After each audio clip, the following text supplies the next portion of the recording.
তারা যখন খুন করে, খুন শেষ হওয়ার পরে তারা বলছে যে খুনিরা তাদের শরীর খুব উত্তেজিত ছিল, তখন তারা শশা বের করে শশা খায়। বখাটে যুবকরা অনধিকার প্রবেশ করে ওনার বাসায় তারা মাদক সেবন করতেছিল বা আড্ডা দিচ্ছিল, আড্ডার পরে মাদক সেবনও করতেছিল।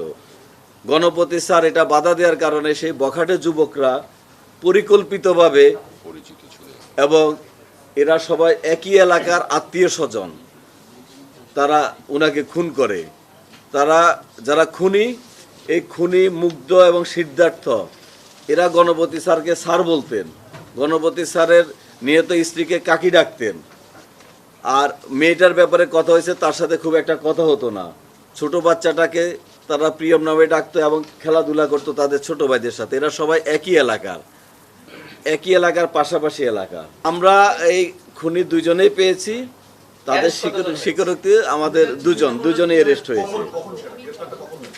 গ্রেপ্তারটা আমরা আজকে ভোরবেলায় গ্রেপ্তারটা করেছি। আজকে ওরা যেখানে, আমি যেটা বুঝলাম যে নিয়মিত মাদক সেবন করতো না, ওরা যেখানে নির্মাণাধীন বিল্ডিংগুলা সুযোগ পায় নেশাগ্রস্তরা সেখানে যায় আড্ডা দেয়। এটা একটা চাঞ্চল্যকর মার্ডার, 4 জন মার্ডার হয়ে গেছে।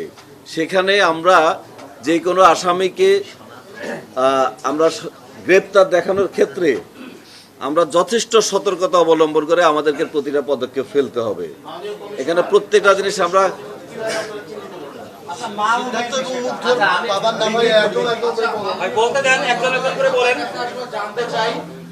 সেটি হচ্ছে যে এই যে স্যারের যে সহকর্মী এবং যে কর্মসন্ধান, আমরা ইতিমধ্যে দেখেছি গণমাধ্যমে বিভিন্ন পেজ থেকে একটা তথ্য জানানো হচ্ছে যে তাদেরকে আসলে হত্যা লাগিয়ে আসলে রেপ করা হয়েছে। এই ব্যাপারে না, এই হত্যার এরকম রেপের কোনো আলামত পাওয়া যায় নাই।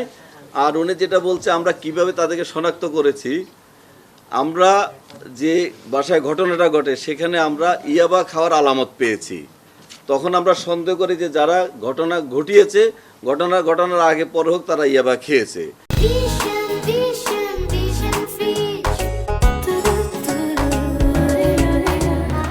খেজুর খেয়েছে, খেজুরটার যে বিচি রয়েছে আমরা সেটা ডিএনএ টেস্টে দিয়েছি। এরপরে ফ্রিজ থেকে বের করে শশা খেয়েছে, শশা অর্ধ কামড় দেওয়া রয়েছে এবং তাদের বক্তব্যের সাথে এটা মিলে গেছে। তারা যখন খুন করে, খুন শেষ হওয়ার পরে তারা বলছে যে খুনিরা তাদের শরীর খুব উত্তেজিত ছিল, তখন তারা শশা বের করে শশা খায়।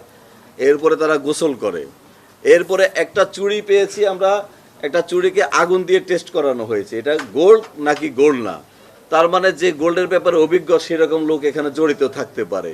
এইসব তথ্য উপাত্ত বিশ্লেষণ করে আমরা আমাদের কাজে অগ্রগতি হয়েছে এবং আমরা আসামি গ্রেপ্তার করতে সক্ষম হয়েছি। এই যে 2 জন আসামি অ্যারেস্ট হয়েছে, একজন হলো শ্রী মুগ্ধ দাস, পিতা শ্রী কানু দাস। মুগ্ধ দাসের বয়স 23, পিতা কানু দাস, মাতা সেনারানী দাস। দ্বিতীয় যেটা সিদ্ধার্থ দাস, বয়স 19, পিতা বিনয় চন্দ্র দাস, মাতা পাপড়ি দাস। উভয়ের সাং মাছুয়াপাড়া, কোতোয়ালি থানা, রংপুর মেট্রো। আর এই যে 4টা খুন হয়েছে, 4টা খুন একের পর এক হয়েছে। প্রথমে গণপতি চক্রবর্তী স্যারকে খুন করা হয়।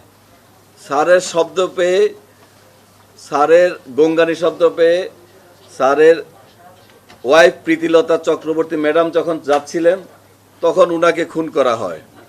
উনার শব্দ পেয়ে মেয়েটা যখন আসতেছিলেন প্রার্থী চক্রবর্তী, এরপরে প্রার্থী চক্রবর্তীকে খুন করা হয়।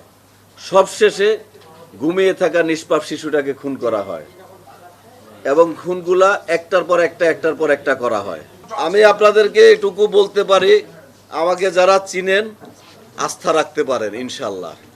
শুধু এটুকুই বলবো, আস্থা রাখতে পারেন, বাকিটা আপনারা পরবর্তীতে দেখবেন ইনশাল্লাহ। আস্থা রাখতে আমরা কি ধরে নিতে পারি স্যার যে মাদক রংপুরে মাদক মহামারী আকার ধারণ করেছে এবং আমরা মাদকের বিপরীতে আমাদের পুলিশের কোনো কার্যকরী ভূমিকা নেই? পুলিশের কার্যকরী ভূমিকা আছে বলেই গত 3 মাসে প্রায় 2000 মাদক সেবী মাদক ব্যবসায়ীকে অ্যারেস্ট করেছে।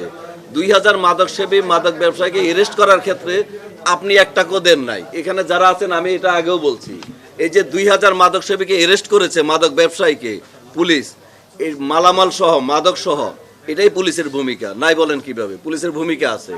পুলিশকে আমি একটা জিনিস বলি, পুলিশকে ছোট করে দেখবেন না, পুলিশের কাজগুলোকে প্রশংসা করবেন, পুলিশের ভালো কাজের প্রশংসা করবেন, প্রশ্ন করার জন্য করবেন না, প্রশ্ন করবেন, ভালো কাজের প্রশ্ন করবেন। সিদ্ধার্থ এবং মুগ্ধ যেখান থেকে মাদক কিনে তাকে আসলে শনাক্ত করা হয়েছে কিনা? হ্যাঁ, আমি তো সেটাই বলেছি, আমি তাদের থেকে যা পেয়েছি, আমি কিন্তু যা পেয়েছি, আমি কোনো রাগ ডাক না করে আমি অনেস্টলি বলেছি, ইন্টিগ্রিটি নিয়ে বলেছি। এটা বুঝতে পারেন মাদক, এটা মাদক সেবী যারা, তারা লাফিয়ে নামে, লাফিয়ে উঠে, ওরা বিভিন্ন, হ্যাঁ, একটার পর একটা ওরা একটার পর একটা করছে। আচ্ছা, আমরা যেটুকু তথ্য এই অল্প সময়ের মধ্যে পেয়েছি, আমি আমার চাকরি জীবনে এক্সপিরিয়েন্স অনুযায়ী আমি বলবো আলহামদুলিল্লাহ, আমরা যতটুকু পেয়েছি, যতটুকু অগ্রগতি হয়েছে, আমি আমার পক্ষ থেকে আমি আলহামদুলিল্লাহ বলবো।